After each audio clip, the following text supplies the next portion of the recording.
تو تراویح کے بارے میں کیا حکم ہے؟ پڑھنا کیا ہے؟ نہ پڑھنے پر کیا وعید ہے؟ اس کی کیا اہمیت ہے؟ تراویح سنت مؤکدہ ہے کہ اس کو پڑھنا ضروری ہے. جس نے پڑھا تو جس نے نہ پڑھا تو گناہگار ہوگا، اور اس کی عادت بنا لینا یہ تو جو ہے وہ فاسق بنا دے گا بندے کو. تو پڑھنا بندے پر ضروری ہے. تراویح کی 20 رکعتیں ہیں، اور صحیح سند کے ساتھ سنن بہقی کے اندر یہ موجود ہے. حضرت صاحب بن یزید رضی اللہ عنہ سے مروی ہے کہ حضرت فاروق اعظم رضی اللہ عنہ کے زمانے میں جو ہے وہ صحابہ 20 رکعتیں ادا کیا کرتے تھے. تو یہ ضروری ہے بندے پر جو ہے وہ 20 رکعتیں تراویح پڑھنا سنت مؤکدہ ہے. اگر اس کو اچھا، چھوڑا 20 پڑھنا ہے. سوال بھی تھا کہ بعض تھکے ہارے ہوتے ہیں 8 پڑھ لیتے ہیں، 12 پڑھ لیتے ہیں. کئی احادیث کے اندر موجود ہے خلفائے راشدین کی کہ صحابہ کرام علیہم رضوان کے زمانے کے اندر جو ہے وہ 20 رکعتیں تراویح پڑھی جاتی تھی. اور آج بھی ساری دنیا کے اندر تقریباً اکثر جگہ پر یہی معمول ہے کہ 20 رکعتیں تراویح ہی ادا کی جاتی ہیں. تو 20 رکعتیں تراویح یہ ادا کرنا ضروری ہے، یعنی سنت موقدہ ہے. تو اس کو جو چھوڑے گا وہ سنت موقدہ کا تارک ہوگا، اصاعت کا مرتکب ہوگا، اور اس کی عادت بنانے سے جو ہے وہ عقاب کا مستحق ہوگا. عقاب ہوگا. جزاک اللہ خیر. تراویح بھی ادا کریں اور ضرور ادا کریں. حضور اسی سے متعلق ایک اور عوام کے اندر ذہن ہوتا ہے کہ جس نے تراویح نہیں پڑھی اس کا روزہ نہیں ہوا.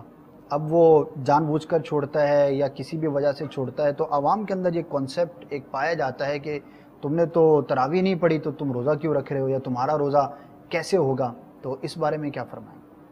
تراویح ایک الگ عبادت ہے، یعنی رمضان المبارک جو ہے وہ عبادتوں کا مجموعہ ہے. مختلف عبادتیں اس کے اندر ہوتی ہیں. روزہ بھی رکھا جاتا ہے، اکثر طور پہ زکوٰۃ بھی اس میں دی جاتی ہے، اعتکاف بھی کیا جاتا ہے، شب قدر کا قیام ہوتا ہے. اسی طرح تراویح ہوتی ہے. تو ہر عبادت اپنی جگہ پر ایک الگ مقام اور حیثیت رکھتی ہے. تراویح سنت مؤکدہ ہے، اور روزے کا حکم اس سے بڑھ کر کہ فرض ہے.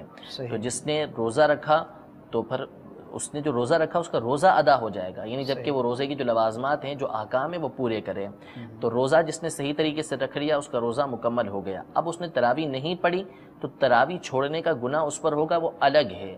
لیکن اس کی وجہ سے اس کا روزہ شرعی اعتبار سے نہ ہوا، فقہی اعتبار سے نہ ہوا، ایسا نہیں. روزہ اس کا ادا ہو گیا. لیکن روزے کا جو مقصود ہے وہ اللہ تبارک و تعالیٰ کو راضی کرنا ہے. اور قرآن مجید فرقان حمید میں اس کی وجہ بیان فرما دی، یعنی اس کی حکمت بیان فرما دی کہ لعلکم تتقون، کہ تمہیں پرہیزگاری ملے. تو روزہ رکھنے کے بعد بھی جو ہے وہ جو تراویح چھوڑ رہا ہے تو پھر وہ اس پہ غور کر لے کہ وہ روزہ کس انداز میں رکھ رہا ہے. کہ روزہ رکھنے کے باوجود وہ اللہ تبارک و تعالیٰ کی نافرمانی کے اندر مبتلا ہو رہا ہے، تو پھر اس کو اپنے روزے پہ غور کرنا چاہیے کہ کہیں اس کے اندر کوئی خرابی تو لازم نہیں آ رہی کہ میں صحیح طریقے سے اللہ تبارک و تعالیٰ کی رضا حاصل کرنے کے لیے یا کوئی دوسرا کام ایسا تو نہیں کر رہا کہ جس کی وجہ سے مجھے تراویح کی سعادت سے محروم کر دیا گیا ہے. تو روزہ بھی صحیح انداز میں رکھیں، اور ساتھ ساتھ تراویح پڑھنا یہ بھی ضروری ہے. یہ بھی ضروری ہے. جزاک اللہ خیرہ.